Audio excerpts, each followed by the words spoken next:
యెహోషువ గ్రంథము 3వ అధ్యాయము 1-6 యెహోషువ వేకువను లేచినప్పుడు అతడును ఇశ్రాయేలీయులందరూ షిత్తీము నుండి బయలుదేరి యోర్దానుకు వచ్చి దానిని దాటక మునుపు అక్కడ నిలిచిరి. 3 దినములైన తరువాత నాయకులు పాలెంలో తిరుగుచు జనులకు ఇలాగున ఆజ్ఞాపించిరి, మీరు మీ దేవుడైన యెహోవా నిబంధన మందసమును యాజకులైన లేవీయులు మోసుకొని పోవుట చూచినప్పుడు మీరున్న స్థలములో నుండి బయలుదేరి దాని వెంబడి వెళ్ళవలెను. మీకును దానికిని దాదాపు 2000 కోల మూరల ఎడముండవలెను. మీరు వెళ్ళు త్రోవ మీరింతకు ముందుగా వెళ్ళినది కాదు, మీరు దానిని గుర్తుపట్టవలెను. కనుక ఆ మందసమునకు సమీపముగా మీరు నడవరాదు. మరియు యెహోషువ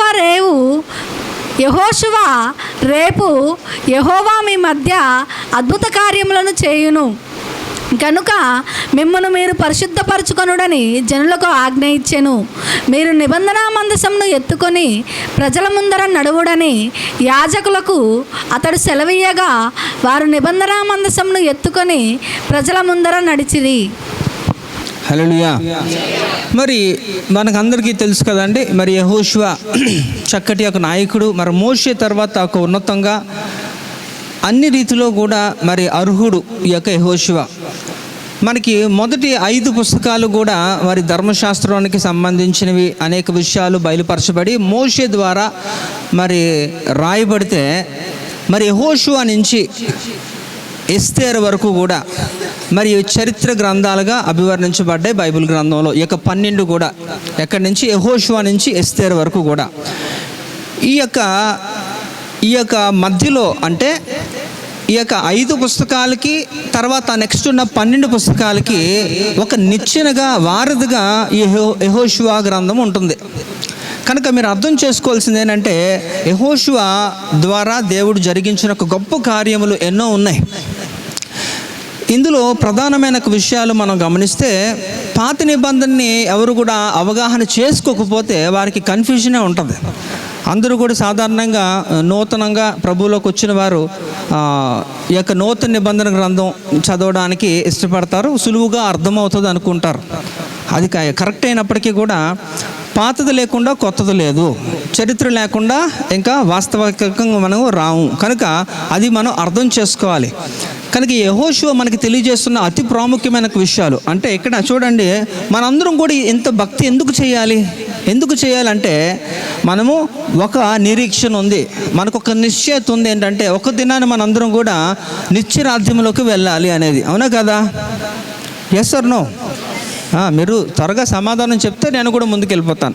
కనుక మనందరం భక్తి చేస్తున్నది ఏంటంటే ఒక నిరీక్షణ కొరకు. ఏంటంటే మనం పరలోకములో మన తండ్రితో పాటు నిత్యము కూడా యుగయుగాలు కూడా ఆయనతో పాటు ఉండాలి అనేది యొక్క భక్తి మార్గంలో మనం ప్రవేశించాం.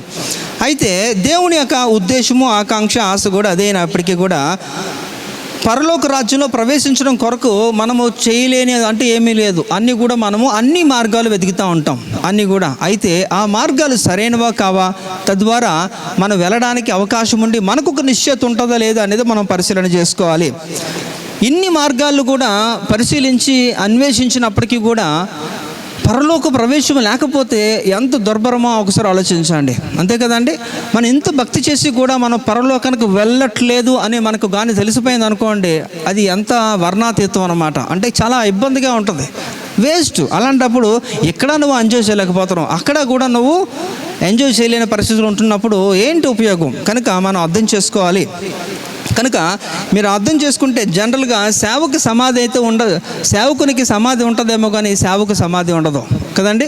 కనుక మనందరికీ కూడా దేవుడు చెప్తున్నాడు ఏంటంటే, ఇక్కడ మోషే తాను చనిపోయాక చివరి దినాల్లో ఆయన ఈ యొక్క 6 లక్షల మంది ఇశ్రాయేల్ ప్రజల్ని మరి నడిపించి చక్కగా మరి తీసుకొని వచ్చాడు. మరి ఆయన చనిపోతారని ఆయనకి ముందుగానే తెలిసినప్పుడు మరి వీళ్ళందరూ కూడా చెదిరిపోకూడదు కనుక మరి ఒక చక్కటి యొక్క నాయకుడిని దేవుడే ఎంపిక చేసుకున్నాడు. మోషే తనకి చెప్పినప్పుడు మోషే ఏం చేశారంటే ఈ వీరి బాధ్యత నీది అని చెప్పినప్పుడు మోషే దాని భుజాల మీద వేసుకొని వాళ్ళందరినీ కూడా మోషే కంటే కూడా ఇంకా గొప్పగా వారందరినీ కూడా నడిపించడానికి దేవుడు సహాయం చేశాడు. అలా నడిపిస్తున్న క్రమంలోనే ఈ యొక్క సందర్భం ఏర్పడింది. మోషే తర్వాత యెహోషువ వారందరినీ కూడా తీసుకొని నడిపిస్తున్నప్పుడు వారికి ఎదురైన ఒక సంఘటన యెహోషువ గ్రంథం 3వ అధ్యాయము 1 నుంచి 6 వచనాల్లో ఉంటున్న ఒక విషయము. కనుక ఇక్కడ వారు నడిపిస్తున్నప్పుడు వారందరూ కూడా నడుస్తూ ఉన్నారు. నడుస్తుంటే సడన్గా వారందరూ కూడా ఒక స్థలానికి వచ్చినప్పుడు వారు ఆగిపోయారు. వారు కదలని వారుగా ఉన్నారు, ముందుకు వెళ్ళలేకపోతున్నారు. ఆ స్థలం పేరంటే షిత్తీం అనే ఒక స్థలము.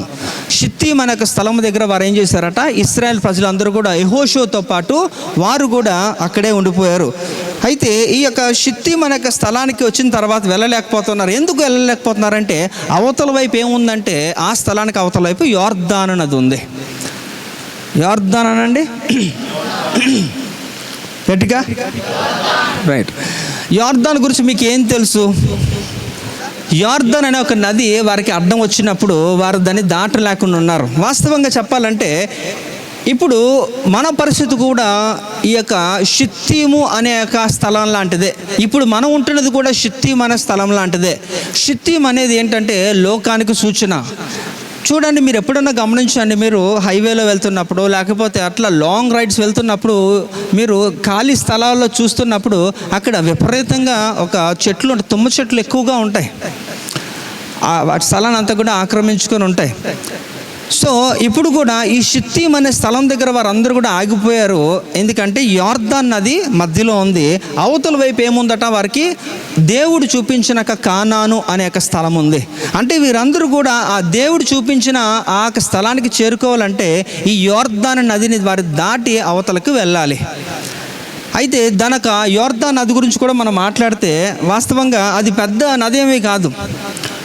అది దాని యొక్క పొడవు 251 కిలోమీటర్ల పొడవు ఉంటే దాని యొక్క వెడల్పు వచ్చి 24 కిలోమీటర్లు అంట. ఏది యోర్దాన్ నది పొడవు 251 కిలోమీటర్లు, దాని వెడల్పు 24 కిలోమీటర్లు, దాని యొక్క లోతు వచ్చి 6.5 అడుగులు. ఈ యోర్దాన్ యొక్క కొలతలు ఇవి.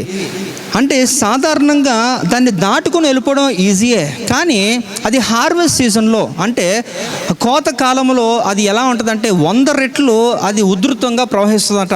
ఏది ఈ యోర్దాను నది అంటే ఆ గట్లు అన్నీ కూడా ఆక్రమించేసి అది బయటకు వచ్చి అంతో చాలా చాలా సివియర్గా ఉంటుంది. ఏది యోర్దాన్ నది. అందువలన వారు దాటలేకుండా వారు ఆగిపోయారు. అది దాటాలి అంటే వారికి ఆ ప్రవాహంలో కొట్టుకుపోతారు. ఎందుకంటే అది సామాన్యంగా అయితే దాటచ్చు, కానీ ఆ కోతకాల సమయంలో అది దాని యొక్క విస్తీర్ణ కానీ లేకపోతే ప్రవాహం కానీ చాలా ఉధృతంగా ఉంటుంది కాబట్టి దాన్ని దాటలేకపోయి ఉన్నారు.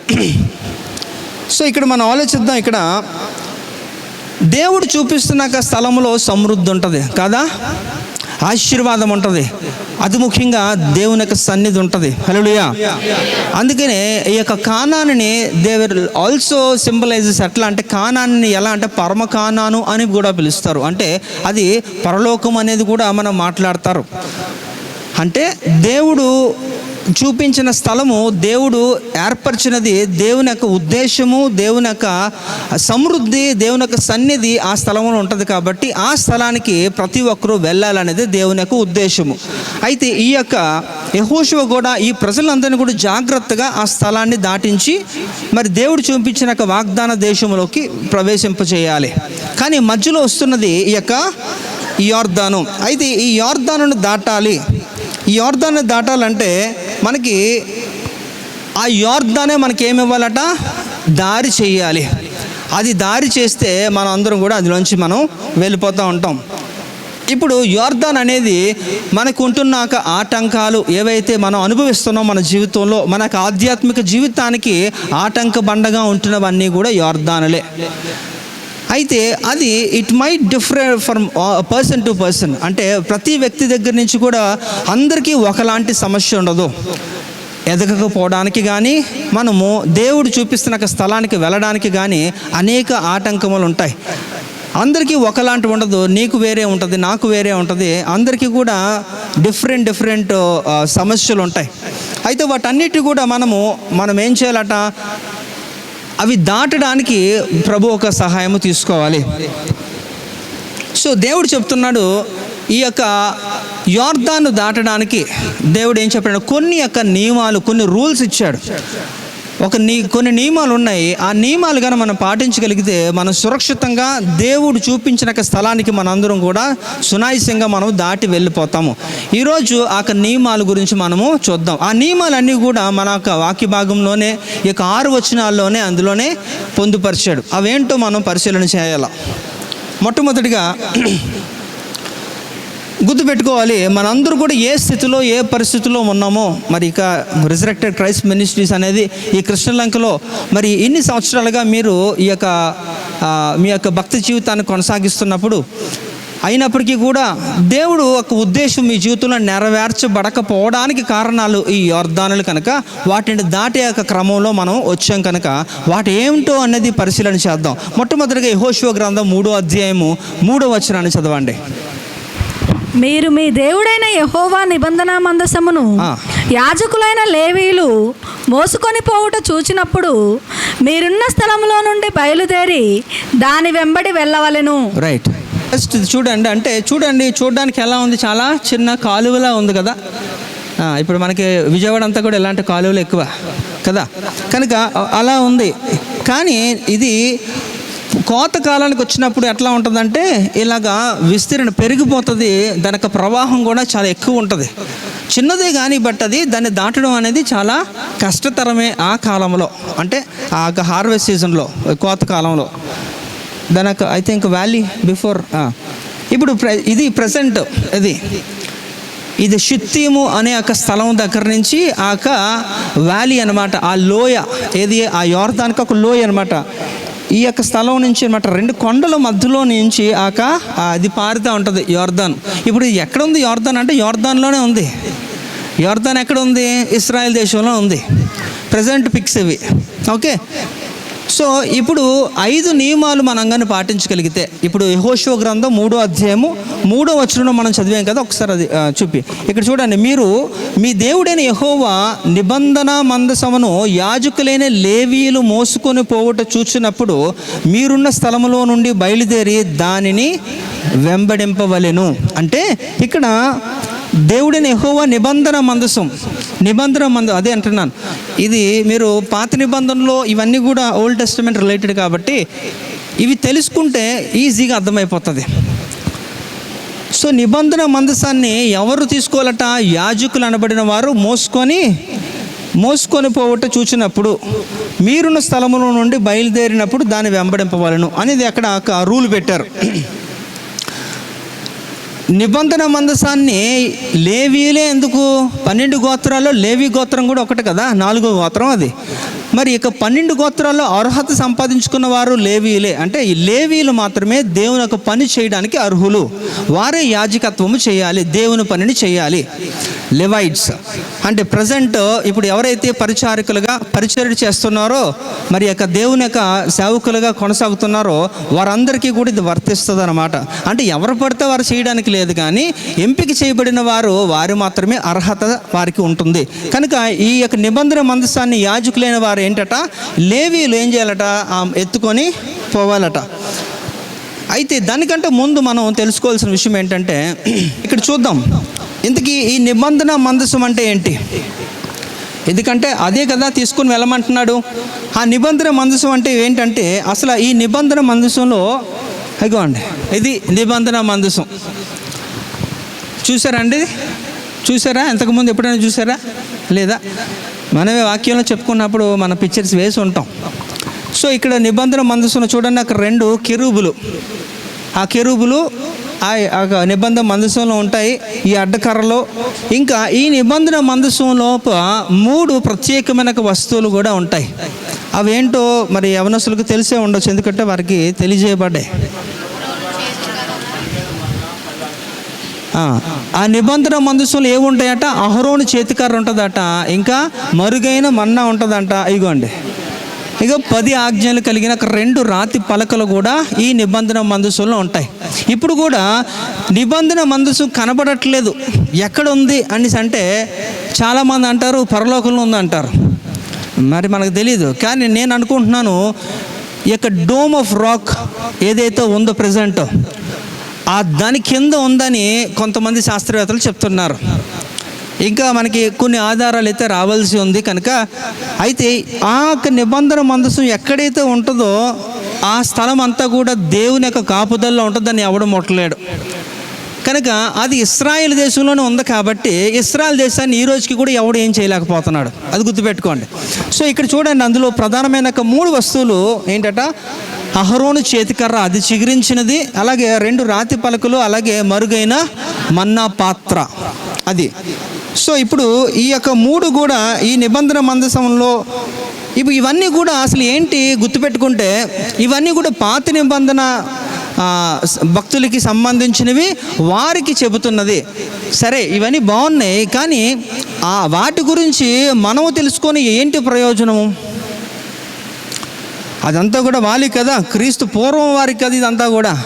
మరి క్రీస్తు శకం నుంచి ఆవిర్భవించిన సంఘముగా ఉంటున్న మనకు అది ఎలా వర్తిస్తుంది?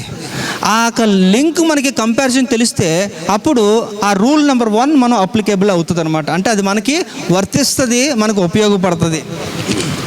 ఒకసారి చూద్దాం. ఇక్కడ ఈ యొక్క యోర్దాను మనం దాటి అవతలకు వెళ్తే తప్ప మనకి క్షేమము లేదు.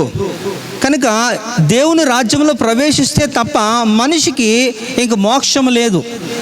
ఏ వ్యక్తి అయినప్పటికీ కూడా, ఇక్కడ ఉంటున్న వారందరూ కూడా భక్తి చేస్తున్నది కేవలము మనందరం కూడా ఒకరోజు మన పరమ తండ్రిని కలుసుకోవాలనే ఒక ఆశ, అవునా కదా? ఎస్ ఆర్ నో కదా? కనుక మనం అక్కడికి వెళ్ళాలంటే ఖచ్చితంగా ఈ నిబంధనలు పాటించాలి. కనుక ఆ మొదటి నిబంధన మనం చూస్తే, ఆ లేవీలు అనబడిన వారు, యాజకులుగా ఉంటున్న వారు ఏం చేశారు? ఈ నిబంధన మందసాన్ని ఎత్తి భుజాల మీద వేసుకొని వారు ముందుకి వెళ్ళిపోవాలట. అయితే ఈ నిబంధన మందసంలో ఏమున్నాయో మనం చూసాం. 3 మన్నా కలిగిన పాత్ర, ఇంకా అహరోను చేతికర్ర, ఇంకా 2 రాతి పలకలు ఉన్నాయి కదా. అయితే ఈ 3 కూడా యేసు ప్రభుకి సాదృశ్యముగా, సూచనగా ఉంటున్నాయి. ఎందుకంటే మరి 2 విరిగిపోయిన 2 రాతి పలకల మీద దేవుడు రాసినది ఏంటట? ఆ స్వహస్తాలతో రాసినాక వాక్యాలు, ఆజ్ఞలు రాశాడు ఆయన. మరి యోహాను సువార్త 1:1 ప్రకారంగా ఏంటట? చదువుతారా? అంటే దేవునే వాక్యము, వాక్యమే దేవుడు. కనుక ఆ పలకల మీద వాక్యం ఉండెను, వాక్యము దేవుని యొద్ద ఉండెను, వాక్యము దేవుడై ఉండెను. కనుక ఇప్పుడు ఆ వాక్యము ఆ రాతి పలకల మీద రాయేసిన ఆ మాటలు దేవుని మాటలు. అంటే అది ఆ రాతి పలకలు ఏవి కాదు, అది యేసు ప్రభుకి సూచన. అంటే అందులో ఉంటున్నవి అది యేసు ప్రభుకి సూచనగా ఉంటున్నాయి. అలాగే ఇంకా మనం చూస్తే అక్కడ మరుగైన మన్నా, ఆ మన్నా కలిగిన పాత్ర కూడా అందులోపల ఉంది. అయితే ఈ యొక్క మన్నా గురించి మనం మాట్లాడితే అది ఆకాశ ధాన్యం అంటారు, అలాగే దేవదూతలు భుజించే ఆహారం అంటారు.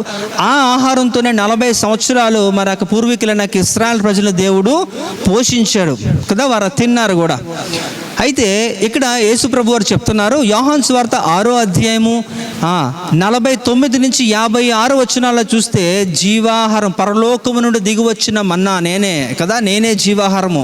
యోహాను సువార్త 14:6లో కూడా యేసే మార్గము, సత్యము, జీవము కదా, జీవము. కనుక ఆయన జీవాహారముగా, ఆయన మన్నా, మరుగైన మన్నాగా ఆయన దానికి సాదృశ్యముగా ఉన్నాడు. కనుక అందుకనే మనం ఈ యొక్క హోలీ కమ్యూనియన్ టైంలో మనం ఏం చేస్తామట, ఆయన శరీరాన్ని మనము తింటాము, ఇంకా ఆయన రక్తాన్ని మనము త్రాగుతాము. అది దానికి సూచనగా ఉంది కనుక ఇక్కడ యేసు ప్రభువారు మన్నా జీవాహారముగా, అలాగే ఆ రాతి పలకల మీద రాయబడిన వాక్యములు, ఆ ఆజ్ఞలు కూడా అవే యేసు ప్రభుకు సాదృశ్యం. అలాగే ఇక్కడ అహరోను కర్ర, చిగురించిన అహరోను కర్ర కూడా యేసు ప్రభువుకు సాదృశ్యమే. ఆ కర్రలో ఉంటున్న ప్రాముఖ్యత, ప్రత్యేకత ఏంటండి? అది మామూలు కర్ర కాదు కదా. ఏంటట అందులో ఒక స్పెషాలిటీ ఏంటట, ఎండిపోయినది, చెట్టు నుంచి వేరు చేయబడినాక అయినప్పటికీ కూడా దానికి జీవం ఉంది. ఏంటట, ఆ అహరోను చేతి కర్రకి ఏముందట, అది చిగురించి ఏమాట ఆకులు ఇంకా బాదము పళ్ళు కూడా కాసిందట. చాలా అద్భుతం కదా. ఇది సంఖ్యాకాండం మీరు చదువుకున్న తర్వాత దాని గురించి అక్కడ అసలు దేవుడు ఎందుకు అద్భుతం చేశాడు అనేది అక్కడ రాయబడి ఉంటుంది. అయితే ఇక్కడ అహరోను చేతికర్ర కూడా యేసు ప్రభుకే సాదృశ్యం. ఎందుకంటే యేసు ప్రభు వారు పునరుద్ధానుడు. హల్లెలూయా. కనుక చనిపోయి తిరిగి లేచిన వాడు నజరేయుడని యేసు. కనుక యేసు ప్రభు వారికి సూచనగా ఈ యొక్క అహరోను కర్ర, చేతికర్ర కూడా. కనుక ఈ మూడు కూడా యేసు ప్రభుకే సూచన. ఈ యొక్క విరిగిపోయిన 2 రాతి పలకలు, ఆ మన్నా కలిగిన పాత్ర, అలాగే అహరోను చేతికర్ర కూడా యేసు ప్రభువునే చెప్తున్నాయి. కనుక ఈ నూతన నిబంధన సంఘముగా మనకి కూడా ఆ రూల్ నెంబర్ 1 వర్తిస్తుంది. కాబట్టి యేసు ప్రభువుని అంటే ఇక్కడ ఆ యాజకులు ఏం చేయాలట, లేవి గోత్రానికి చెందిన యాజకులు ఏం చేయాలంటే నిబంధన మందసాన్ని ఎత్తి వారు ముందుకి వెళ్ళాలి అనేది వాక్యం చెప్తుంది. కనుక అయితే ఆ రోజున అది చరిత్ర, కానీ ఈ రోజు ఇది వాస్తవం. హల్లెలూయా కదా. అంటే నాకు వద్దండి అంటే పొండి అంతే, కానీ తెలుసుకోవాల్సినది తెలుసుకోవాలి. ఆ కంపారిజన్, ఎందుకంటే బైబిల్లో ఉంటున్న ప్రతి అక్షరము కూడా అది అవసరమైతేనే దేవుడు రాయిస్తాడు. అవసరం లేని టాపిక్స్ ఏవి కూడా బైబిల్లో లేవు. ఆది కాండం నుంచి ప్రకటన వరకు అన్నీ అవసరమే. అది మీరు తెలుసుకోవడంలోనే ఇక్కడ లోపం ఉంటుంది అంతే. కనుక ఇక్కడ మనం ఆలోచిస్తే సేవకులైన వారు కానీ, సంఘంలో పెద్దలైన వారు కానీ, లేకపోతే విశ్వాసులైన వారు కానీ, ఎవరైనప్పటికీ కూడా ప్రజలందరూ కూడా ఈ యొక్క యోర్దాన్ నదిని దాటాలంటే యేసుని పైకెత్తాలి. ఆ నిబంధన మందసాన్ని ఏం చెప్పారు అక్కడ, దాన్ని లేవీలు యాజకులు ఏం చేయాలట, దాన్ని ఎత్తి వారి భుజం మీద పెట్టుకొని వెళ్ళాలి. కనుక మనకైతే నిబంధన మందసం లేదు కదా. మరి నిబంధన మందసాన్ని దేనికి సాదృశ్యం అని ఇప్పుడు వరకు మాట్లాడుకున్నాం కదా. మనకి నిబంధన మందసం అంటే యేసు ప్రభు వారు. కనుక మనం యేసు ప్రభుని ఏం చేయాలట, మనము పైకెత్తాలి. హల్లెలూయా. యేసును పైకెత్తడం అంటే ఎవరు చెప్తారో నాకు తెలియదు, కానీ బైబిల్లో ఒక వ్యక్తి మాత్రం చాలా ఎక్స్ట్రాడినరీగా చెప్తాడు. ఆ వ్యక్తిని మీకు పరిచయం చేస్తాను. చూడండి ఒకసారి, యోహాను సువార్త 3వ అధ్యాయము 3వ వచనం, 30వ వచనం. ఆయన హెచ్చవలసి ఉన్నది, నేను తగ్గవలసి ఉన్నది. ఎవరండి చెబుతున్నారు? బాప్తీసమిచ్చు యోహాను. ఇగోండి, ఆయన యేసు ప్రభు కంటే ఒక 6 months ముందు వచ్చి, మరి యేసు ప్రభు రాకడ గురించి ఆయన ఏం చేయబోతున్నాడో ఆ విషయాలన్నీ కూడా ప్రజలందరికీ కూడా చాలా స్పష్టంగా చెప్పినాక ఒక ప్రవక్త యేసు ప్రభు వారి కంటే ముందు వచ్చి, కొత్త నిబంధనలో మొట్టమొదటి ప్రవక్త ఎవరు?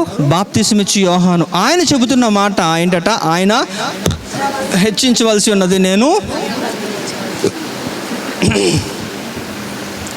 సో వారిని యేసు ప్రభు గురించి ఆయన చెప్పుకొస్తుంటే అక్కడ శాస్త్రులు కానీ, పరిసయ్యులు కానీ, సద్దూకాయలు కానీ మరి ఈ యొక్క బాప్తిస్మిచ్చు యోహాను అనేక ప్రశ్నలతో సంధిస్తున్నారట. ఏమనంటే, నువ్వు రాబోయే ఏలియావా అని ఇలా మాట్లాడుతున్నప్పుడు, నేను ఏలియాను కాదు.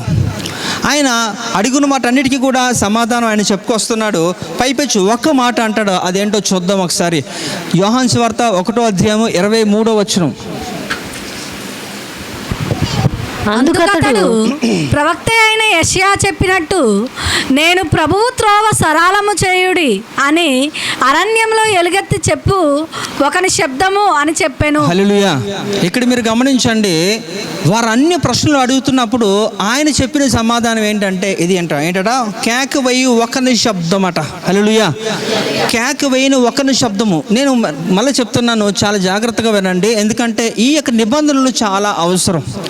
ఈ నిబంధనల్ని సరిగ్గా మీరు కానీ పాటించకపోతే, ఉల్లంఘించినట్లయితే ఇప్పటి వరకు మీరు చేస్తున్న భక్తి విధానము జీవితం అంతా కూడా వేస్ట్. దానివల్ల ఉపయోగం అయితే ఉండదు. కనుక ఇది మీరు ఆలోచించుకొని మైండ్లో పెట్టుకోవాలి.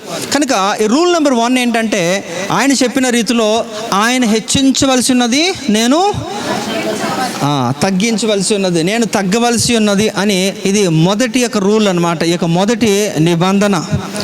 ఇక్కడ చూడండి, ఆయన ఏమంటున్నాడంటే కేక వేయని ఒకని శబ్దం అంటున్నాడు. కేక వేస్తున్నాడట ఒకరి గురించి. అయితే ఇక్కడ ఇప్పుడు నా ప్రశ్న ఏంటంటే, శబ్దము కనబడుతుందా వినబడుతుందా? కనబడుతుంది, వినబడుతుందా అండి? వినబడుతుంది కదా. ఆయన ఏమంటున్నాడంటే, ఇందాక మనం చూసి ఒక పిక్చర్లో he's trying to preach something కదా, ఆయన బోధిస్తున్నాడు. అక్కడ ఆయన బోధిస్తున్నాడు. ఆ బోధలో నుంచి ఆయన చెప్తున్నాడు ఏంటంటే, కేక వేయని ఒకని శబ్దం అంటున్నాడు. అంటే నేను ఎవరి గురించి అయితే చెబుతున్నానో ఆయన కనబడాలి కానీ చెప్పేవాడిని నేను కనబడకూడదు అంటున్నాడు. అంటే ఇక్కడ ఎవరిని హెచ్చిస్తున్నాడు? బాప్తిస్మిచ్చి యోహాను ఎవరిని హెచ్చిస్తున్నారు? అదే కదా ఆయన చెప్పేది, ఆయన హెచ్చించవలసింది, నేను తగ్గవలసి ఉన్నదని. కనుక హెచ్చించే విషయంలో బాప్తిస్మిచ్చి యోహాను కంటే ఎవరు కూడా అంతగా కనబడరండి. కనుక ఇక్కడ ప్రతి సందర్భాల్లో కూడా మనం ఆలోచిద్దాం. ఇంకా యోహాను సువార్త 3వ అధ్యాయము 28, 29 కూడా చూడండి.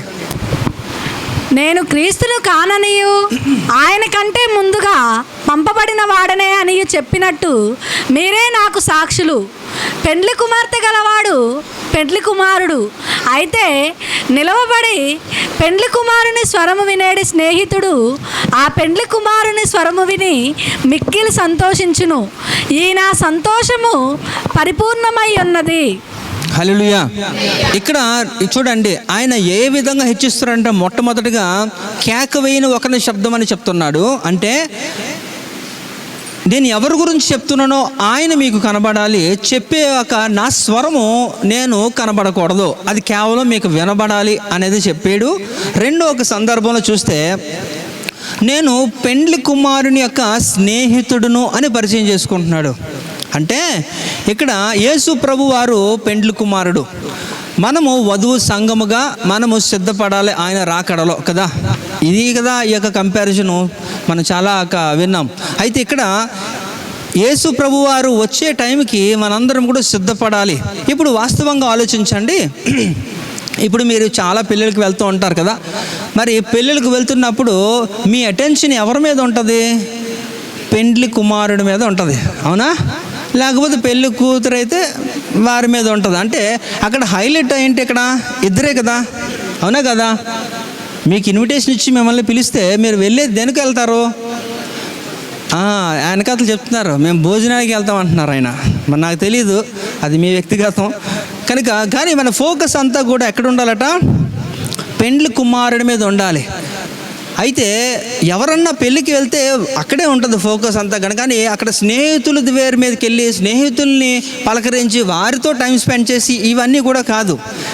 ఇప్పుడు ఆయన అంటున్నాడు, ఇదంతా ఈ అరేంజ్మెంట్స్ అంతా నేనే చేస్తున్నాను, ఈ పెండ్లి అంతా కూడా నేనే చేస్తున్నాను, కానీ ఇక్కడ నేను కనబడకూడదు. ఎవరి కోసం చేస్తాను నేను?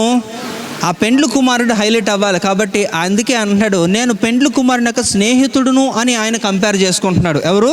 ఈ బాప్తిస్మిచ్చి యోహాను. So you should be like a friend of bride groom. ఒక పెండ్లి కుమారుని యొక్క స్నేహితుడిగా మీరు కనబడాలి. అక్కడ ఉంటున్న హడావుడ్ బ్యాచ్తో వాళ్ళు మీట్ అవ్వడానికి కాదు మనం వెళ్ళేది కదా. ఎందుకంటే అక్కడ ఉన్న వాళ్ళు ఎవడు కూడా నిన్ను పరలోకం తీసుకెళ్ళరు. పెండ్లి కుమారుడే వచ్చి తనక సంఘాన్ని తీసుకొని వెళ్తాడు. హల్లెలూయా. కాదంటారా? అవునా కదా? అలాగే ఇంకా చూడండి, మరి ఎంత గొప్ప సాక్ష్యము చెబుతూ యేసు ప్రభు వారిని పైకి ఎత్తినాక దాంట్లో ప్రధాన పాత్ర పోషించిన వాడి యొక్క బాప్తిస్మిచ్చి యోహాను కదా. అందుకే యేసు ప్రభు వారు ఆయన గురించి ఒక చక్కటి సాక్ష్యం చెప్తున్నాడు. చూడండి, యోహాను సువార్త 5వ అధ్యాయము 35వ వచనం చూడండి. అతడు మండుచు ప్రకాశించుచున్న దీపమై ఉండెను. మీరు అతని వెలుగులో ఉండి కొంతకాలము ఆనందించుటకు ఇష్టపడితిరి. హల్లెలూయా. ఇక్కడ కూడా యేసు ప్రభు వారు ఇచ్చిన ఒక మంచి యొక్క సాక్ష్యమే కాకుండా అందులో కూడా ఆయన దేవుడిని ఎంతగా హెచ్చిస్తున్నాడో చూడండి. అతడు మండుచు ప్రకాశించిన దీపమై ఉండెను, మీరు అతని వెలుగులో ఉండి కొంతకాలము ఆనందించుటకు ఇష్టపడితిరి. అంటే అతడు మండుచు ప్రకాశించుచున్న దీపమై ఉన్నాడట. ఎవరండి? ఎవరు? John the Baptist. ఇక్కడ బాప్తిస్మిచ్చి యోహాను ఒక మండుచున్న దీపముగా ఉన్నాడట. దీపము. కానీ వెలుగు ఎవరు? యేసు ప్రభు వారే. అవునా? దీపం ఎంత బాగుంటే, ఎంత చక్కగా ఉంటే ఏం ఉపయోగం? దీపం వల్ల ఉపయోగం ఏమి ఉండదు. దీపము నుంచి వచ్చిన కాంతి, ఆ వెలుగే ఉపయోగం కదండి. ఆ వెలుగులోనే ఎవరన్నా పని చేసుకుంటారు, దృష్టి బాగా కనిపిస్తుంది. కానీ ఆ దీపం వల్ల ఏముంటుంది అంటే ఇక్కడ దీపాన్ని నేనే, కానీ వెలిగిచ్చేది ఆయన. హల్లెలూయా. అందుకని యేసు ప్రభు వారు అంటున్నారు, నేను ఈ లోకానికి దీపమై ఉన్నాను అన్నాడా? వెలుగే కదా. కనుక ఆయన వెలుగు, ఆ వెలుగు ప్రకాశవంతంగా కనబడాలి. ఆ వెలుగులో ఏమవ్వాలట? ఆనందించాలి. కాబట్టి ఇక్కడ యేసు ప్రభు వారిని హెచ్చించే విషయంలో, ఎత్తి పట్టుకోవడం విషయంలో బాప్తిస్మిచ్చి యోహాను చాలా చక్కగా చేశాడు. ఆ రూల్ నెంబర్ 1లో కూడా మనం చేయాల్సింది అంటే, ఆ లేవీలైన వారు, యాజకులందరూ కూడా ఈ మందసాన్ని, నిబంధన మందసాన్ని ఎత్తి భుజాన్ని మీద పెట్టుకొని వారు ముందుకి, అంటే ఎవరైతే యేసు ప్రభువుని ఎత్తుతారో వారికి ఈ యొక్క యొర్దానులో ఏం చేస్తాయట? దారిచ్చేస్తాయి. రూల్ నెంబర్ 1 ఎవరైతే పాటిస్తారో, ఈ యాజకులు లాంటి వారు ఆ నిబంధన మందసాన్ని ఎత్తి ముందుకెళ్తున్నప్పుడట ఆ యొర్దాను ఆటోమేటిక్గా వారికి రూట్ ఇస్తుంది, ఒక దారి ఇచ్చేస్తుంది. లోపలికి వెళ్ళి అది దాటుకొని కానాన్లోకి ప్రవేశించవచ్చు. కాబట్టి మనము కూడా ఆలోచించవలసిన విషయం ఏంటంటే, మనము దేవుణ్ణి హెచ్చించేవారుగా ఉండాలి. హల్లెలూయా. సో ఈ రోజు నుంచి మన స్లోగన్ అంతా కూడా ఒకటే అయ్యి ఉండాలి. ఏమట? ఆయన హెచ్చించవలసి ఉన్నది, నేను తగ్గవలసి ఉన్నది. చెప్పండి కదా. సో మీరు వినడానికి ఆసక్తులై ఉండాలి. చూడండి, నేను ఎప్పుడు చెప్తాను, ఈ కీర్తనలో 84వ కీర్తన మీరు చదివితే కోరాహ కుమారులు చాలా చక్కగా అద్భుతంగా రాశారు. అది అందులో కోరాహ్ మనకు తెలుసు ఏమయ్యాడో. సంఖ్యాకాండం 16వ అధ్యాయంలో చూస్తే కోరాహు, దాతాన్, అబీరామ్ ఈ ముగ్గురు బ్యాచ్ కూడా పోయారు. వాళ్ళకి ఓకే అని ఓటేసిన 250 మంది కూడా పోయారు. అంతే. కనుక వినడానికి ఆసక్తిగా ప్రభు ఒక దినము కొరకు ఎదురు చూసి ఆసక్తిపరులై ఉంటున్న వాడికే దేవుడు తీసుకెళ్తాడు. కానీ మొహం డేలా వేసుకొని విమర్శనాత్మకంగా కూర్చొని ఏదో చేద్దాం అనుకుంటే మీకు అర్హత ఉండదు. కనుక ఇక్కడ మనం అర్థం చేసుకోవాల్సింది ఏంటంటే, అలాంటి ఆసక్తి దేవుడు నీలో ఎదురు చూస్తున్నాడు. సో ఇక్కడ కూడా మనం ఏం చేయాలంటే, దేవుణ్ణి హెచ్చించే విషయంలో మనము ముందుండాలి. సో పొగడ్తలు నాకు వద్దు అనండి కదా. కానీ అది కష్టమే కదా. తెలుగువాడికి పొగడ్తలు అంటే చాలా ఇష్టమట కదా. అందరూ కూడా ఈ రోజుల్లో ఏంటంటే ఒక భజన బ్యాచే ఉంటారు. వాళ్ళకి డబ్బులు ఇచ్చి కూడా వెనకాతల భజన చేయించుకుంటూ ఉంటారు. అనకూడదు. చాలామంది దైవశాఖలు పెద్ద పెద్ద వాళ్ళే ఉన్నారు. వాళ్ళందరూ కూడా ఒక టీవీనే పెట్టుకుంటున్నారు. అది మరి ప్రభు వారికి తీర్పు తీర్చును గాక, మనకి సంబంధం లేదు. కనుక ఇక్కడ మనం ఆలోచించవలసిన విషయం ఏంటంటే, ఒకసారి ఒక చిన్న సంఘటన కూడా చెప్పి నేను ముందుకు వెళ్ళిపోతాను. ఇది రూల్ నెంబర్ 1 ఏంటంటే, ఆయన హెచ్చించవలసి ఉన్నది, నేను తగ్గవలసి ఉన్నది. అంటే ప్రభువును మనం ఎత్తినప్పుడు మాత్రమే మనము కానానులోకి ప్రవేశిస్తాము అనేది మొదటి రూలు, ఫస్ట్ది. సరే, ఒకసారి ఒక సంఘములో ఒక కాపరి ఆయన బయటకు వెళ్ళాడట. పరిచర్య నిమిత్తం బయటకు వెళ్ళినప్పుడు మరి ఆ సంఘంలో ఆ రోజు మరి వర్తమానం ఇవ్వడానికి ఒక సేవకుని ఆహ్వానించినప్పుడు ఆయన వచ్చారు. మరి యవనస్తులు ఉన్నారు, ఆ సంఘ సభ్యులు కూడా ఉన్నారు. ఆయన రిసీవ్ చేసుకున్నారు బాగానే. కరెక్ట్గా అది వేసవి కాలం అయిందట. ఆయన ప్రసంగించడానికి మరి పుల్పిట్ దగ్గరికి వెళ్ళి ఆయన ప్రసంగిస్తున్నప్పుడు ఆయన పైన చూస్తే ఫ్యాను తిరగట్లేదట. తిరగకపోతే ఆయన ప్రసంగిస్తూ అక్కడ ఉంటున్న ఎదురుగా కూర్చున్న యవనస్తులకి అంటున్నాడట, ఎలాగా సైక్ చేస్తాడట, ఫ్యాన్ వేయని చెప్తున్నాడు. ఆయన మళ్ళా ప్రసంగాన్ని కొనసాగిస్తుంటే ఆయన అంటున్నాడట, ఇలాగ అంటున్నాడట, ఏదో సైక్ చేస్తాడట. ఆయనకు అర్థం కాలేదట. మళ్ళా కాసేపు అయిన తర్వాత మరలా ఆయన అంటున్నాడట, ఇలా అంటున్నాడంట. ఆ సేవకుడు అంటుంటే ఆయన ఇలా అంటున్నాడట, ఇలాగంటున్నాడట. ఏంటి ఇలా చేస్తున్నాడని, సరేలే ఇంకెందుకులే ఒక్క పెట్టేస్తుందని చెప్పి ఆయన చాలా ఇబ్బందికరంగానే మొత్తానికి అది ముగించేసిన తర్వాత, అయిపోయిన తర్వాత ఆ వ్యక్తితో పిలిచి మాట్లాడు, బాబు ఎందుకు నాన్న ఏది లేదు ఫ్యాను పని చేయట్లేదా అంటే ఫ్యాన్ పని చేస్తుంది అన్నాడు. మరి ఏమన్నాను కదా ఎందుకు వేయలేదంటే వేయొద్దన్నారు. ఎవరు వేయొద్దన్నారంటే ఆ ఫ్యాన్ ఇచ్చినోడే వేయొద్దన్నాడట. ఎందుకు ఏంటంటే ఆ ఫ్యాన్ మీద అంటే వాడి పేరుంది, ఆ ఫ్యాన్ డొనేట్ చేసినోడికి ఆ పేరు ఉందట, అది తిరిగితే ఆడి పేరు కనబడదని. అంటే ఇక్కడ ఎవరు హెచ్చించవలసి ఉన్నది, ఎవరు తగ్గవలసి ఉన్నది అంటే ఈ రోజుల్లో పేరు కొరకు ఆరాటపడిపోయే వాళ్ళు వారే కనబడాలి, అన్నిట్లో వారే కనబడాలనుకుంటారు. కానీ అందుకే అంటున్నాడు కేక వేయని ఒకని శబ్దము, హల్లెలూయా, శబ్దము కేవలము వినబడుతుంది, కనబడకూడదు. ఈ రోజుల్లో శబ్దము కూడా కనబడాలనుకుంటున్నారు చాలామంది, అదే విచిత్రం. కాబట్టి రూల్ నెంబర్ 1 ఏంటంటే ఏం చేయాలట, ఆయన హెచ్చించవలసినది నేను అంటే యేసుని పైకి ఎత్తండి, హల్లెలూయా. రూల్ నెంబర్ 1 అంటే యేసుని మనము పైకి ఎత్తవలసి ఉన్నది. సో ఎందుకు ఇలా హెచ్చించవలసి ఉన్నది, యేసు ప్రభుడు ఎందుకు హెచ్చించాలి, అది మనం ఎందుకు చేయాలంటే కూడా ఒక చిన్న సందర్భాన్ని కూడా నేను చూపించి నేను రూల్ నెంబర్ 2కి వెళ్తాను. జడ్జెస్ అంటే న్యాయాధిపతులు గ్రంథం 2వ అధ్యాయం 10వ వచనం.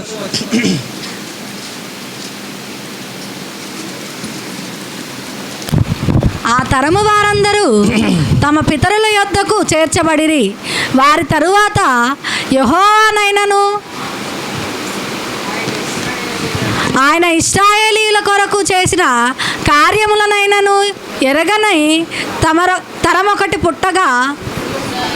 సరే, ఇక్కడ ఈ న్యాయాధిపతుల గ్రంథంలో దేవుడు చెప్తున్నది ఏంటంటే ఇప్పుడు మనం ఎందుకు యేసు ప్రభుని హెచ్చించాలి అనేసి అంటే మనము హెచ్చించుతున్న కొలది మనకు బిడ్డలకి మనము నేర్పిస్తాము ఏంటంట, దేవుడిని మనము హెచ్చించేవారుగా ఉండాలి అనేది. ఒకవేళ కానీ అది మీకే అలవాటు లేదనుకోండి, మీరే దేవుడిని హెచ్చించకపోతే, మీరే దేవునికి గౌరవం ఇవ్వకపోతే రానున్న తరము భయంకరమైన తరం ఒకటి పుట్టుకొస్తుందట.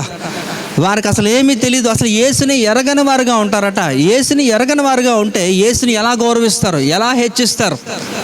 ఆయనను హెచ్చించకపోతే మనకి ఏమీ ఉండదు, ఇంకా మనకి ఒక నిశ్చయత నిరీక్షణ అనేది ఉండదు. కనుకనే ఇక్కడ చెప్తున్నాడు, మనం అందుకనే పెద్దలుగా ఉంటున్న మనము, తండ్రులుగా ఉంటున్న వారు దేవునికి భయపడండి. దేవునికి భయపడమే కాకుండా దేవుని హెచ్చించే రీతిలో మీరు ఉంటూ అది మీ యొక్క బిడ్డలకి మీరు నేర్పించండి. ఒకవేళ నేర్పించకపోతే ఒక తరము పుట్టుకొస్తుందట, అది భయంకరమైన తరంగా ఉంటుంది, దేవునికి వ్యతిరేకమైన తరంగా ఉంటుంది. ఆ తరాన్ని దేవుడు నాశనము చేస్తాడు, హల్లెలూయా. కనుక ఈ రూల్ నెంబర్ 1లో ఇది అతి ప్రాముఖ్యమైనది ఏంటట, ఆయనను మనము పైకి ఎత్తవలసి ఉన్నది, హల్లెలూయా. ఎప్పుడైతే మనం పైకి ఎత్తుతామో అప్పుడు యోర్దాను మనకి ఏమిస్తుందట, దారి ఇస్తుంది. అంటే ఆ తర్వాత మనం ఎక్కడికి వెళ్తాం, కానానులోకి ప్రవేశిస్తాము. దేవుడు మన కొరకు సమృద్ధి కలిగిన జీవితాన్ని మన కొరకు ప్రిజర్వ్ చేసాడు, దాచిపెట్టిన దాన్ని మనము అనుభవించడానికి మనకి అర్హత మనకి లభిస్తుంది. అలాగే 2వ రూల్ చూద్దాం, అదే యెహోషువ గ్రంథం 3:3లో మనం చదువుకున్నాం కదా, యెహోషువ 3:3. Okay, fine. అందులో చూడండి, ఆ 2వది ఫస్ట్ది ఏంటట, ఆ లేవీలు అనబడిన వారు, యాజకులు అనబడిన వారు నిబంధన మందసాన్ని ఎత్తాలి కదా. ఆ తర్వాత కొనసాగింపుగా చూస్తే ఆ లేవీలు మోసుకొని పోవుట చూచెను. అంటే మొదటిది ఎత్తడం అయితే, 2వ నియమం ఏంటంటే ఆయనని ఏంటట, ఎవరైతే ఎత్తారో ఆ ఎత్తిన దానిని చూచుకుంటూ వెళ్ళాలట, చూచుకొని వెళ్ళాలంటే అది చూడాలి అనేది ఇక్కడ. కాబట్టి ఇక్కడ ఎత్తబడిన దాన్ని మనం చూడాలి. నేను చెప్పాను నిబంధన మందసు ఈజ్ ఈక్వల్ టు యేసు ప్రభు అని కదా. అంటే యేసు ప్రభుని మనం ఎత్తాం, బాగానే ఉంది. ఎత్తిన యేసుని మనం ఏం చేయాలట, కన్నులారా చూడాలి కదా, చూడాలి. అయితే ఇక్కడ ఎవరు చూశారు అనేది కూడా ఒక సందర్భం చూద్దాం. లూకా సువార్త 23వ అధ్యాయము 42వ వచనం. ఆయనను చూచి, యేసు నీవు నీ రాజ్యములోనికి వచ్చినప్పుడు నన్ను జ్ఞాపకము చేసుకొనుమనెను. హల్లెలూయా. ఇక్కడ చూడండి, మనందరికీ బాగా తెలిసింది కదండి, యేసు ప్రభు వారు సిలువలో ఉంటున్నప్పుడు జరిగిన ఒక సందర్భం ఇది. యేసు ప్రభువుతో పాటు ఎంతమంది సిలువ వేయబడ్డారు, 2 కదా. వాళ్ళ పేర్లు ఏంటి చెప్పాం, ఇవన్నీ కూడా చెప్పినవే, తలకి ఎక్కించుకోరు కదా, డిస్మిస్ అండ్ గెస్టెస్. కనుక వారి ఇరువురు కూడా 2 వైపులు కూడా వేసినప్పుడు అందులో ఒక దొంగ యేసు ప్రభుతో మాట్లాడుతున్నాడు. ఏంటట, ఆయనను చూచి, చూడండి మొట్టమొదటిగా యేసు ప్రభు వారిని చూశారట. ఇదిగోండి, ఈయన ఏం చేస్తున్నాడట, యేసు ప్రభు వారిని చూస్తున్నాడు. ఆయన చూచి పలికిన మాట ఏంటంటే, యేసు, నీవు నీ రాజ్యంలోనికి వచ్చినప్పుడు నన్ను జ్ఞాపకము చేసుకోను. అక్కడ మాట్లాడుతున్నాడు. అయితే నాకు అర్థం కాని విషయం ఏంటంటే, వాళ్ళిద్దరూ కూడా మంచి వ్యక్తులా? వారి వృత్తి ఏంటి? వారు ఏం చేస్తుంటారు? దొంగలు కదా. దొంగలకి మంచివారు కాదు వాళ్ళు. సో అన్ని దోచుకుంటూ బందిపోట్లుగా ఆ కాలంలో వారు చాలామంది అవుతున్నారు. అయితే వారికి ఆ శిక్ష పడింది. అందులో ఒకడు ఇక్కడ ఏం చేస్తాడు, యేసు ప్రభుని చూచాడట. చూచి ఆయన పలికిన ఒక మాట. అయితే అంత మంచి ఒక ప్రార్థన ఆయనకి ఎలా వచ్చింది, ఆయన హృదయంలో ఎలా పుట్టింది అనేది ఇక్కడ మనకి ప్రశ్న. ఎవరు? ఈ యొక్క దొంగ. సో దానికి మూలాధారం ఏదో ఉండాలి. అంటే ఒక సోర్స్ లేకుండా నథింగ్ విల్ హ్యాపెన్ కదా. సో అలాంటి యొక్క ఆలోచన అలాంటిది ఆయనకి ఎలా వచ్చింది అనేది కూడా మనం ఒకసారి ఆలోచిస్తే, సిలువలో ఎత్తబడిన యేసుని ఆయన చూసినప్పుడు ఆయన హృదయంలో ఆయనకు తెలియకుండానే భయభక్తులు కలిగి ఆయన ప్రవర్తించాడు. అంటే అందుకనే దేవుడు ప్రతిసారి కూడా అందరికీ చెప్పే మాట ఏంటంటే, దేవునికి భయపడండి, యెహోవా యందు భయభక్తులు కలిగి ఉండట జ్ఞానముకు మూలము. అంటే ఆయనకి ఎవరైతే భయపడతారో వారికి అనేకమైన వాగ్దానాలు ఇవ్వబడ్డాయి. కనుక యేసు ప్రభువుని చూచినప్పుడు ఆటోమేటిక్గా మన హృదయంలో ఏం జరుగుతాయట, కొన్ని మార్పులు జరుగుతాయి. భయభక్తులు కలిగి మనకి ఉంటున్నప్పుడు మనకి ఒక మార్గాన్ని దేవుడు చూపిస్తాడు. దాన్ని కూడా మరి చూద్దాం ఒకసారి. 23:40 కూడా చూడండి ఒకసారి. లూకాసు సువార్త 23:40. అయితే రెండో వాడు వారిని గద్దించి, నీవు అదే శిక్షా విధిలో ఉన్నావు కనుక దేవునికి భయపడవా అని వేరే దొంగని గద్దిస్తున్నాడు. అంటే దేవునికి భయపడండి. దేవునికి భయపడడం వలన మనకి కలిగే ప్రయోజనాలు చాలా ఉంటాయి. అందులో కూడా చూస్తే ఎవడైతే దేవునికి భయపడతాడో, ఏమైతే కోరుకుంటారో దేవుడు వారి జీవితంలో అది జరిగిస్తారట. అంటే దేవునికి భయపడి వారికి దేవుడు ఏం చేస్తారంటే వారి యొక్క కోరికలను దేవుడు నెరవేరుస్తాడు. అది కూడా దేవుని యొక్క విధానంలోనే. అది మీరు తెలుసుకోవాలి. అయితే మీరు అనుకోవచ్చు, దేవుడికి నేను భయపడితే నాకు చాలా ఉన్నాయి కదా, పెండింగ్ ఫైల్స్ ఉన్నాయి కదా, అవన్నీ కూడా దేవుడు సార్ట్అవుట్ చేస్తాడంటే అది దేవుని చిత్తములో ఉండాలి. అసలు దేవునికి నువ్వు భయపడివాడుగా ఉంటే అసలు యాక్చువల్గా నువ్వు ఏం కోరుకోవాలి ఆయన దానికి తగిన రీతిలోనే ఆయన చిత్తానికి ఈక్వల్గానే అయిపోద్ది కదా. నీ వ్యక్తిగతంగా నీ యొక్క చిత్తము, నీ సొంతము, నీ కోరికలు ఏమి ఉండవు కదా. అందుకనమాట ఇక్కడ చూడండి. అందుకని కీర్తనకారుడు చాలా మంచి వాక్యం చెప్తాడు. దావీదు చెప్పినది కీర్తనలో 25:12 చూడండి. కీర్తనలో 25:12. యెహోవా యందు భయభక్తులు కలవాడెవడో వాడు కోరుకునవలసిన మార్గమును ఆయన వానికి బోధించును. అర్థమైందా? ఎవరైతే దేవునికి భయపడతారో ఆటోమేటిక్గా they will be instructed, or వారికి టీచింగ్ అనేది ఇవ్వబడుతుంది. ఏమి కోరుకోవాలి అనేది దేవుడే బోధిస్తాడట. అంటే ఇక్కడ నీకు బోధించట్లేదు అంటే ప్రాబ్లం ఎక్కడుందంటే నువ్వు ఆయనకి భయపడకపోవడం, నీకు బోధన లేదు. తద్వారా అన్నీ పెండింగ్. అంటే నీది నువ్వు చేసుకోలేవు, దేవుని చిత్తము కూడా జరిగించడం జరగదు. It's impossible. కనుక అందుకనే యెహోవా యందు భయభక్తులు కలవాడు ఎవడో వాడు కోరుకోవలసిన మార్గము ఆయన వానికి బోధించెను. చాలా చాలా స్పష్టమైన ఒక విషయాలు ఇక వాక్యము ద్వారా దేవుడు మనకి తెలియజేస్తున్నాడు. కనుక ఇది మనం జ్ఞాపకం చేసుకోవాలి. ఇంకా చూడండి, యెషయా గ్రంథము 45:22 కూడా ఒకసారి చూస్తే, భూదిగంతముల నివాసులారా నా వైపు చూచి రక్షణ పొందుడి. హల్లెలూయా. ఎవరు రక్షణ పొందుతారట? భూదిగంతములుగా ఉంటున్న ప్రజలందరూ కూడా ఎవరిని చూస్తే రక్షణట? దేవుణ్ణి చూస్తే. అందుకనే దేవుడు చెప్తున్నాడు, నన్ను చూడండి. ఎత్తడం అయితే ఎత్తేసారు, బాగానే ఉంది. నిబంధన మందసాన్ని యాజకులుగా ఉంటున్న లేవీలందరూ కూడా ఎత్తి ముందుకు వెళ్తున్నారు, బాగానే ఉంది. కానీ ఏం చేయాలంటే ఆ ఎత్తిని దాన్ని చూడాలట. కనుక నిబంధన మందసం అంటే ఏంటి? ఎత్తడం. అది ఏంటి? యేసు ప్రభు. అవన్నీ కూడా సాదృశ్యాలుగా మనం మాట్లాడుకున్నాం. కనుక యేసు ప్రభువుని మనము ఎత్తడమే కాకుండా యేసు ప్రభువును కూడా చూడాలి.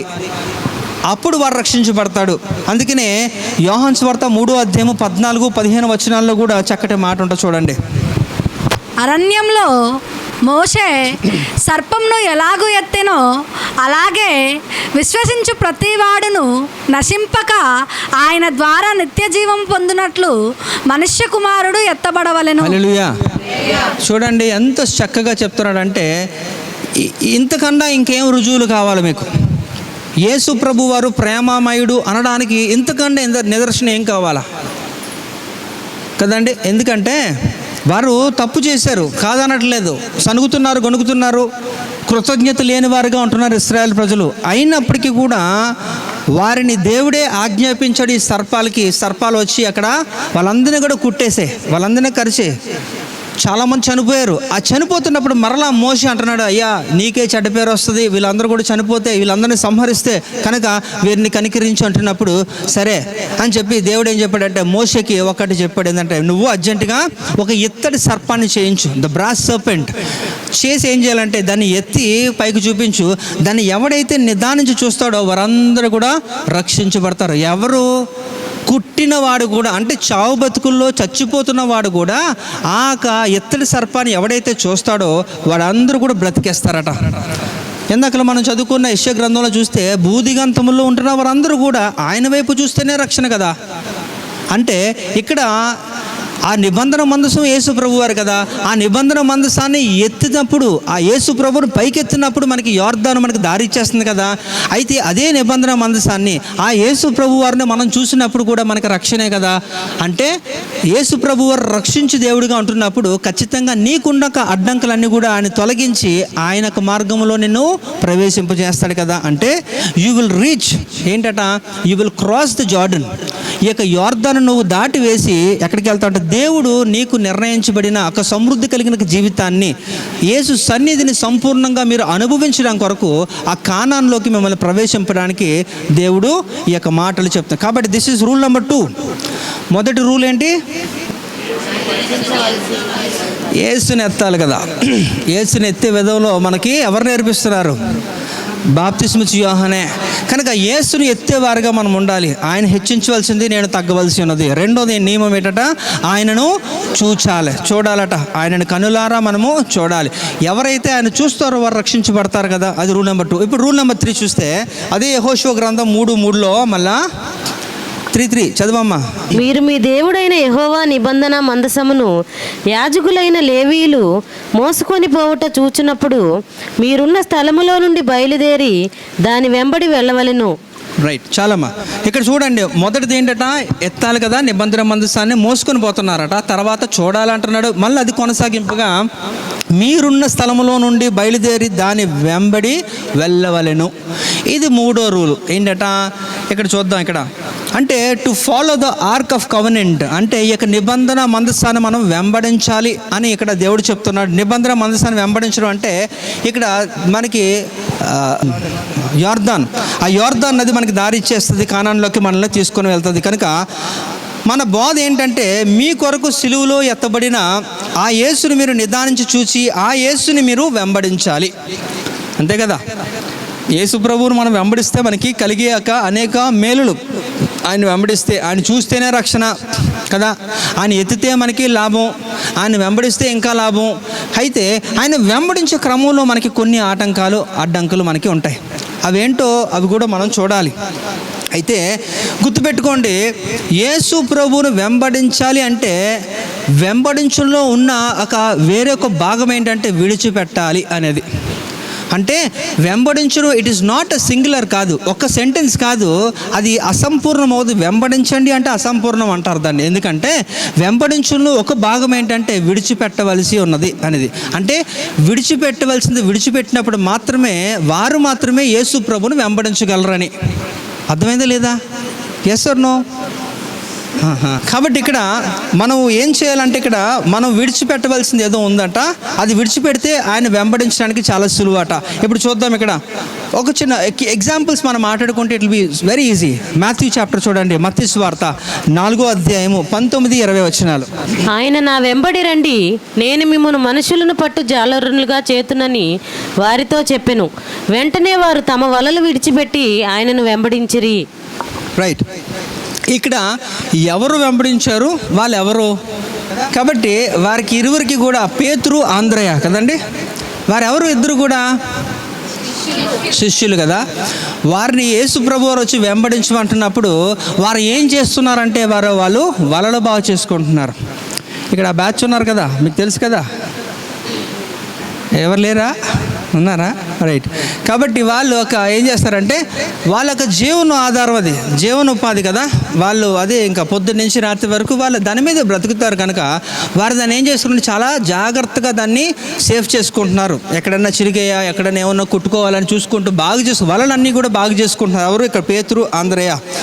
సో యేసు ప్రభువారు వచ్చి ఎప్పుడైతే చెప్పారో వారు ఏం చేస్తారు, టక్కుమని వారి వలన అక్కడ వదిలేసి, అంటే వారి జీవన ఉపాధిని వారు విడిచిపెట్టారు. అంటే యేసు ప్రభును వెంబడించాలి అంటే ఏదో విడిచిపెట్టాలి, అదే కదా మనం మాట్లాడుతున్నాం.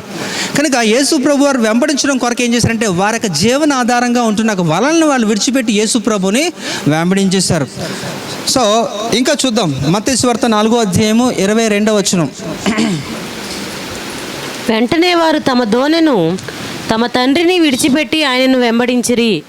ఇక్కడ చూడండి, ఇక్కడ కూడా వీళ్ళెవరమ్మా? ఇందాకలా పేతురు, ఆంద్రయ్య అట. ఇప్పుడు జాన్ అండ్ జేమ్స్, యోహాను, యాకోబు, వీరేం చేశారట? తండ్రిని ఇంకా వారికి ధోనిని విడిచిపెట్టేశారట. అంటే మొదటి ఇద్దరు వారేం చేశారట? వారి యొక్క జీవన ఆధారంగా ఉంటున్న వలలను విడిచిపెట్టేశారు. వీరేం చేశారంటే వారి యొక్క ఆస్తిని విడిచిపెట్టారు, అదే కదా. ఎందుకంటే దట్ ఈస్ ద ప్రాపర్టీ. వాళ్ళు అసలు ఈ యొక్క సముద్రంలోకి వెళ్ళాలంటే వారికి కావాల్సిందే ఆ ధోనే కదా, అదే దాన్నే వారు విడిచిపెట్టేశారు. అంటే వారి యొక్క లైఫ్ని ఏ విధంగా చూడండి, వాళ్ళ యొక్క జీవనంకి సంబంధించిన వాటిని విడిచిపెట్టేశారు, వారి ఆస్తిని విడిచిపెట్టేశారు. ఇంకా మనం చూస్తే మత్తయి సువార్త 9:9 చూడండి. యేసు అక్కడి నుండి వెళ్ళుచు సుంకపు మెట్టునొద్ద కూర్చుండి ఉన్న మత్తయ్యను ఒక మనుషుని చూచి నన్ను వెంబడించమని అతనితో చెప్పగా అతడు లేచి ఆయనను వెంబడించెను. ఈయనెవరు? మత్తయి కూడా యేసు ప్రభు శిష్యుడే కదా. అయితే ఇక్కడ చూడండి, ఈయన ట్యాక్స్ కలెక్టర్గా పన్నులు వసూలు చేస్తున్నాడు. అయితే ఏ పన్ను? ఇంటి పన్నా, నీటి పన్నా, ఏది? ఒకవేళ అలా అనుకుంటే నీటి పన్ను, ఇంటి పన్ను అయితే సంవత్సరానికి ఒకసారి లేకపోతే 6 నెలలకు ఒకసారి అట్లా ఉంటుంది. కానీ ఈయన వసూలు చేస్తున్న పన్ను ఏంటంటే, ఈయన ఎక్కడున్నట? కపెర్నహము అనే ఒక స్థలంలో ఒక హైవే రోడ్లో నుంచొని అక్కడ పోయే వారందరి దగ్గర ఏం చేస్తాడంటే పన్ను వసూలు చేస్తున్నాడు. అంటే ఇప్పుడు టోల్ గేట్స్ దగ్గర ఎలా అయితే మనం డబ్బులు కట్టి ఆ టికెట్ తీసుకొని మనం అది క్రాస్ చేసుకొని వెళ్ళాలో, ఎన్నిసార్లు వెళ్తే అన్నిసార్లు మనం పే చేయాలి, వచ్చినప్పుడు వెళ్ళేటప్పుడు కూడా. అంటే ఎన్ని వాహనాలు వెళ్తాయి రోజుకి? కొన్ని వేల వాహనాలు వెళ్తుంటాయి కదా. ఎంత డబ్బు వస్తుంది అంటే తనకుంటున్నది ఏంటంటే తన వృత్తి, అది తనకి నిమిషము డబ్బే. ఇది ఆయన వృత్తి. అంటే ఆయన పన్ను ప్రతిసారి కూడా ప్రతి నిమిషానికి ఆయన డబ్బులు వస్తుంది. అలాంటి వృత్తిని కూడా యేసు ప్రభు వారు వెంబడించమన్నప్పుడు అది విడిచిపెట్టి యేసు ప్రభుని వెంబడించాడు. ఈ ముగ్గురు కూడా గుర్తుంచుకోండి, ఒకరు జీవనోపాధిని విడిచిపెడితే ఒకరు ఆస్తిని విడిచిపెట్టారు, ఒకరు తన వృత్తిని విడిచిపెట్టేస్తారు. ఆ జాబ్స్ అన్నీ కూడా రిజైన్ చేస్తారు అన్నీ కూడా. అంటే యేసు ప్రభువును వెంబడించాలి అనేసి అంటే నువ్వు విడిచిపెట్టవలసింది, విడిచిపెడితే తప్ప అది సాధ్యము కాదు అనేది చెప్తున్నాడు. ఇది రూల్ నెంబర్ 3. ఇది కూడా ఇంకా చూస్తే ఇంకొక మాట, యోహాను సువార్త 4వ అధ్యాయము 28వ వచనం. ఆ స్త్రీ తన కుండ విడిచిపెట్టి ఊరిలోనికి వెళ్ళి. రైట్. ఇక్కడ కూడా ఎవరండి ఆ స్త్రీ? అంటే ఎవరు? సమరయ స్త్రీ. తనకేం పేరు లేదా? అదే ఆ ఊరి పేరే తన పేరు చేస్తాడు కదా. సో అక్కడ తను ఏం చేసిందట? ఏమి విడిచిపెట్టింది? కుండ. సో కుండ దేనికి సాదృశ్యంగా ఉన్నట్టు? ఆవిడ జీవితంలో. ఎవరు చెప్పారు? నువ్వా? రైట్, వెరీ గుడ్ కదా. ఈ కుండ యాక్చువల్గా చెప్పాలంటే దానివలన మనం చాలా స్టోర్ చేసుకోవచ్చు, వాటర్ స్టోర్ చేసుకోవచ్చు, లిక్విడ్స్ కాకుండా ఇంకా ఏమన్నా కూడా సాలిడ్స్ కూడా మనం స్టోర్ చేసుకోవచ్చు, ప్రిజర్వ్ చేయొచ్చు. అసలు తను ఎందుకు వచ్చింది ఆ సందర్భంలో అనేసి అంటే తను కేవలం నీటి అవసరత కొరకు వచ్చింది కదా. అక్కడికి వచ్చినప్పుడు యేసు ప్రభు వారు మాట్లాడినప్పుడు తన హృదయం రూపాంతరం చెందడమే కాకుండా ఏం చేసింది అంటే తను వచ్చిన పనిని విడిచిపెట్టేసింది. ఆ పనిని ఏం చేసిందట?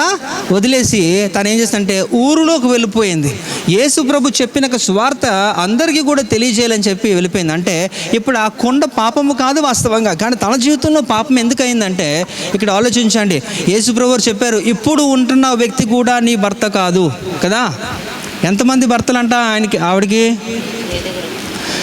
5 ఇప్పుడు ఉన్నవాడు కూడా కాదు. అసలు ఎందుకు విడిచిపెట్టి వెళ్ళిపోతున్నారు, ప్రాబ్లం ఎవరిలో ఉందో అనేది మనకు తెలియదు, కానీ బట్ తన లైఫ్లో అలా జరుగుతూనే ఉన్నాయి.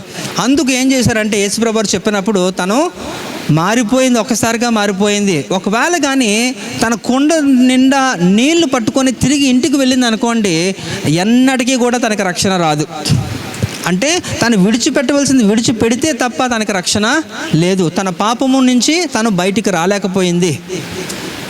కనుక యేసుప్రభును వెంబడించాలంటే గుర్తుపెట్టుకొని మనం విడిచిపెట్టాలి అనేది మనం ఫిక్స్ అయితే తప్ప యేసుప్రభును వెంబడించలేము.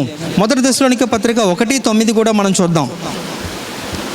మీ యొద్ద మాకెట్టి ప్రవేశము కలిగినో అక్కడ జనులు మమ్మను గూర్చి తెలియజెప్పుచున్నారు.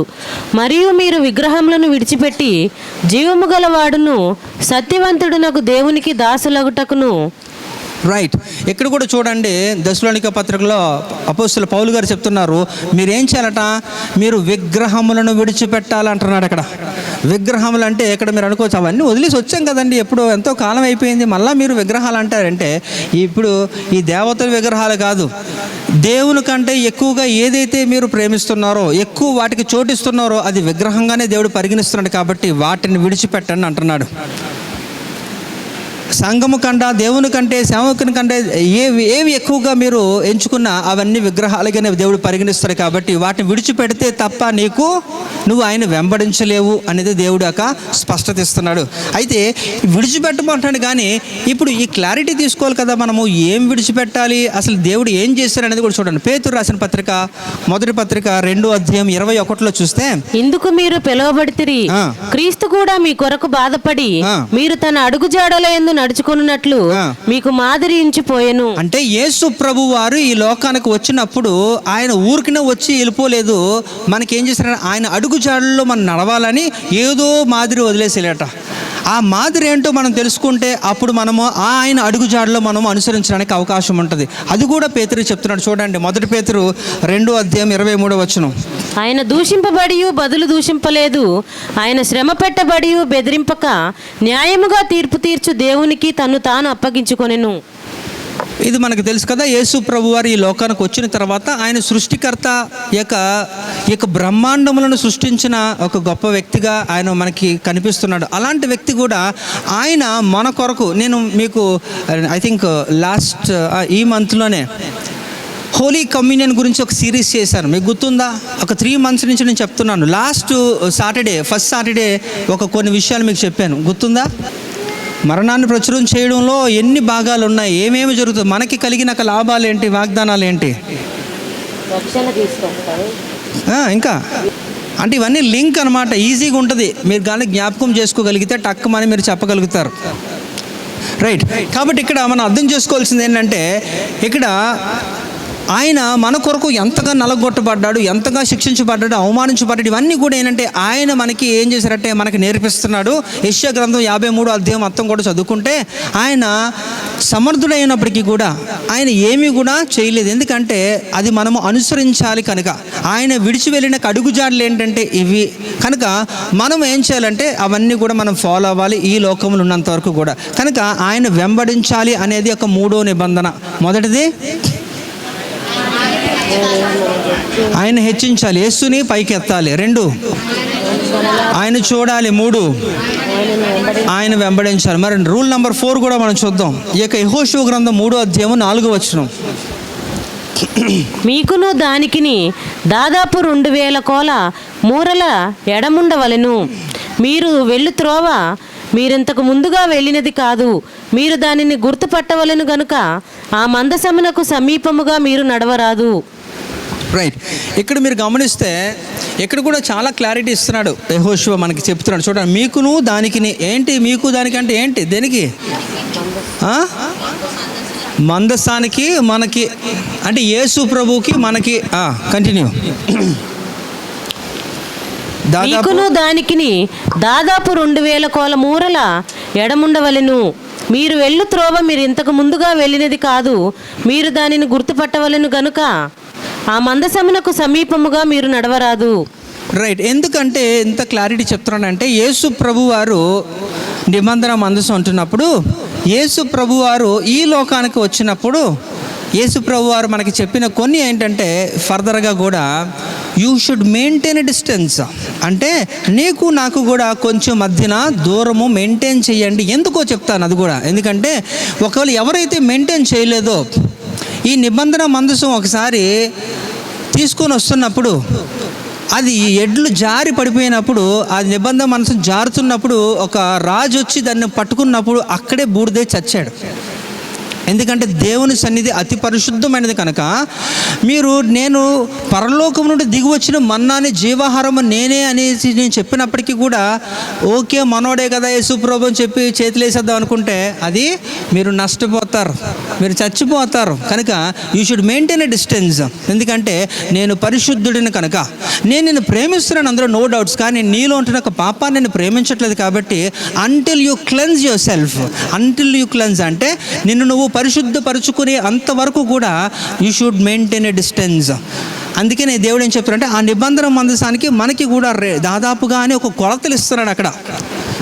కనుక యేసు ప్రభు వారు మనల్ని ప్రేమించారు, మన కొరకు చనిపోయారు వాస్తవమే. కానీ మనలో ఉన్న దాని నుంచి ఆయనకి ఒక డిస్టెన్స్ అనేది ఉండాలి. కనుక మనము ఆయన్ని సన్మానించాలి. ఆయనని మనం ఏం చేయాలట, we should value and respect, ఆయన గౌరవించాలి.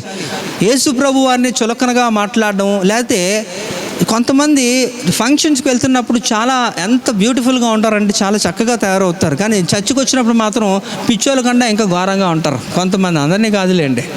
అంటే మరి I don't know like why అనేది. అంటే ఇక్కడ ప్రసంగి గ్రంథం 5వ అధ్యాయం 1వ వచనంలో దేవుడు చెప్తాడంట, నీ యొక్క దేవుని సన్నిధికి వెళ్ళినప్పుడు నీ ప్రవర్తన అంతా జాగ్రత్తగా ఉన్నట్టు చూసుకోవాలా, జాగ్రత్తగా. వీఆర్ ద రాయల్ ప్రిన్సెస్ కాబట్టి అలాగని చెప్పి ఫుల్గా మెడ తిరగలేనంత బంగారం వేసుకొని అలాగా గొడ్ల గూబలాగా మొత్తం అలాగా చేయకండి. కానీ ఉన్న వాటిలో ది బెస్ట్, శ్రేష్టమైనవి చక్కగా మీరు దేవుని సన్నిధానికి వచ్చినప్పుడు యూ షుడ్ ఏం చేయాలి, అది ప్రజెంట్ఫుల్గా ఉండాలి, పీస్ఫుల్గా. కనుక ఇక్కడ కూడా దేవుడు ఏం చెప్తాడంటే యూ షుడ్ రెస్పెక్ట్ మీ, నన్ను మీరు సన్మానించాలి, గౌరవించాలి అనేది. ఎందుకంటే దేవునికి తెలుసు నేను అవకాశం ఇచ్చినప్పుడు వీరు దాన్ని అడ్వాంటేజ్గా తీసుకుంటారు, తద్వారా మీరు నష్టపోతారని దేవునికి తెలిసి దేవుడు ఏమంటాడంటే you should maintain a distance. అదే మనం రూల్ నెంబర్ 4లో మనం చూస్తున్నాం. కాబట్టి మనం ఆయన్ని ఎంతగా గౌరవించాలనేది కూడా ఫిలిప్పీ రాసిన పత్రికలో అపోస్తలుడైన పౌలు చెప్తున్నాడు. ఫిలిప్పీ రాసిన పత్రిక 2వ అధ్యాయం 9-11 పరలోకమందున్న వారిలో గాని, భూమి మీద ఉన్నవారిలో గాని, భూమి క్రింద ఉన్నవారిలో గాని ప్రతివాని మోకాలును యేసు నామమున వంగునట్లును, ప్రతివాని నాలుకయు తండ్రి అయిన దేవుని మహిమార్థమై యేసుక్రీస్తు ప్రభువని ఒప్పుకొనున్నట్లును దేవుడు ఆయనను అధికముగా హెచ్చించి ప్రతి నామమునకు పైనామమును ఆయనను అనుగ్రహించెను. హల్లెలూయా. ఎంతగా మనము ఆయన్ని గౌరవించాలంటే మనం మోకరించి మన నోటితో యేసు ప్రభును ఒప్పుకొని భయభక్తులతో మనం ఏం చేయాలట, ఆయనను మనం భక్తి చేయాలి. మనం ఏం చేయాలట, ఆయనకి అంత గౌరవప్రదంగా చాలామంది ప్రార్థన చేస్తున్నప్పుడు, ఆరాధన చేస్తున్నప్పుడు కొంతమంది అయితే కళ్ళే ముయ్యరు. It is a mark of respect. ఇవన్నీ కూడా ఏంటంటే ఆయన గౌరవించే ప్రక్రియలో ఒక భాగం ఇవన్నీ కూడా. కనుక ఇవన్నీ కూడా మీరు ఇగ్నోర్ చేయకూడదు, ఇవన్నీ కూడా చాలా ఈజీగా తీసుకోకూడదు. మళ్ళీ చెప్తున్నాను, ఎవరైతే యేసు ప్రభుని అగౌరవిస్తారో, యేసు ప్రభు యొక్క చెప్పిన విధానాల్ని చులకనగా మాట్లాడుతారు, నాకు తెలుసులే అన్న రీతిలో ఎవరు ఉంటారో, ఎలాగైతే మీరు అంత చులకనగా ఈజీగా తీసుకుంటారో, రాకడలో యేసు ప్రభు కూడా మిమ్మల్ని అంతే ఈజీగా తీసుకుంటారు. సింపుల్, నువ్వెవడో నాకు తెలియదు అంతే. మత్తయి సువార్త 7వ అధ్యాయం 21లో ఏమంటారు, ప్రభువా పిలిచి ప్రతి ఒక్కడు కూడా పరలోకం రా, ఆయన చిత్తము జరిగించువాడే. అంతే కదండి. కనుక చెప్పింది వినలేనప్పుడు నాకు అన్నీ తెలుసు అనే ఫీలింగ్లో ఉంటే, సరే బాబు నీకు తెలుసు కదా, నువ్వు ఇక్కడ ఉండి ఇక్కడ చూసుకో, నేను పైకి వెళ్తానని చెప్పి నా పిల్లల్ని నేను తీసుకెళ్ళిపోతానని ఆయన తీసుకెళ్ళిపోతాడు. కనుక చెప్పినప్పుడు కొన్ని విషయాలు ఎక్కించుకోవాలి. సో రూల్ నెంబర్ 4 ఏంటంటే ఆయనను మనము సన్మానించాలి, ఆయన గౌరవించాలి. ఓకే. సో మొట్టమొదటిది ఏంటట, యేసుని ఎత్తాలి. 2 ఆయన చూడాలి. 3 వెంబడించాలి. వెంబడించే క్రమంలో విడిచిపెడితే ఆయన వెంబడించగలుగుతారు. 4 ఆయనను సన్మానించాలి లేకపోతే గౌరవించాలి. లాస్ట్ చూద్దాం, యెహోషువ గ్రంథం 3:5. మరియు యెహోషువ ఆ. రేపు యెహోవా మీ మధ్య అద్భుత కార్యములను చేయును గనుక ఆ. మిమ్మును మీరు పరిశుద్ధపరచుకొనుడని జనులకు ఆజ్ఞ ఇచ్చెను. హల్లెలూయా.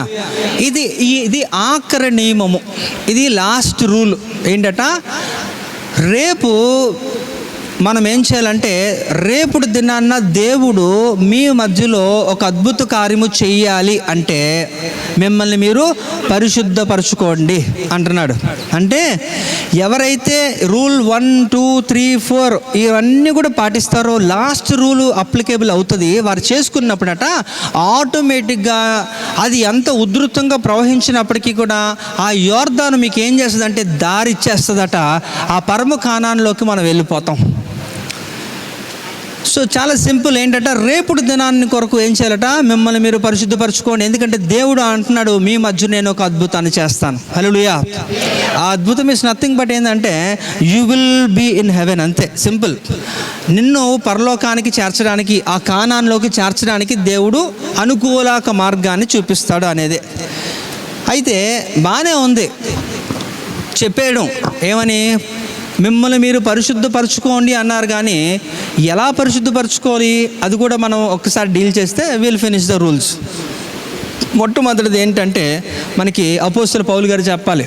హెబ్రీ పత్రిక 9:14 నిత్యుడగు ఆత్మ ద్వారా తన్ను తాను దేవునికి నిర్దోషినిగా అర్పించుకొనిన క్రీస్తు యొక్క రక్తము నిర్జీవ క్రియలను విడిచి జీవము గల దేవుని సేవించుటకు మీ మనస్సాక్షిని ఎంతో ఎక్కువగా శుద్ధి చేయును. హల్లెలూయా.